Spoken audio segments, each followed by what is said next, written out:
Vous parliez de souvenirs de famille, je vous propose maintenant de découvrir le travail d'un écrivain public. Rencontre avec Delphine, c'est son métier. Elle travaille en ce moment à la biographie de Marie-Thérèse qui habite Sainte-Flève-des-Loups, une biographie destinée notamment à ses petits-enfants. Anthony Jamin. Je me rappelle quand il était gamine à la Gourdière, on avait la grand-mère Chailloux avec nous, on avait ça d'armoire dans la cuisine. Ouais. Elles se rencontrent 2 heures toutes les 3 semaines. Marie-Thérèse, 80 ans, raconte l'histoire de sa vie à ses petits-enfants et à leur mère. Delphine doit quant à elle synthétiser des heures de discussion en 150 pages pour établir une biographie complète. Et dans sa quête d'information, Delphine cherche particulièrement les points de détail, car ce sont eux qui donneront à la biographie toute sa magie. Les petits détails vont aider finalement les histoires à se mettre en place.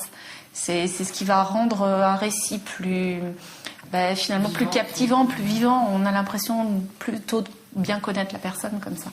En tout cas, s'il y en a qui connaissent bien Marie-Thérèse, ce sont Lydie et Marie-Laure, 2 de ses petits-enfants. Tandis que Marie-Laure écoute patiemment les propos de sa grand-mère, Lydie, elle, est avide de questions. On a une image de sa grand-mère à 80 ans, c'est intéressant de la voir quand elle avait 6 ans, et puis de se dire que aussi elle a fait des bêtises, elle a eu des copains, enfin une vie normale, quoi. Ça a aussi un côté égoïste, mais dans le bon sens du terme, parce que c'est aussi pour mieux la découvrir. Moi, il y a beaucoup de choses que j'apprends en fait. Beaucoup de détails, d'histoires, d'anecdotes qu'Anne-Laure ne manquera pas de lire à ses enfants. Pour la mamie octogénaire, réticente au début, écrire le livre de son histoire à haute voix, c'est aussi le moyen de faire un beau cadeau à ceux qui l'entourent. Il me semble qu'en général, qu'ils aiment quand même leur grand-mère. Il me semble.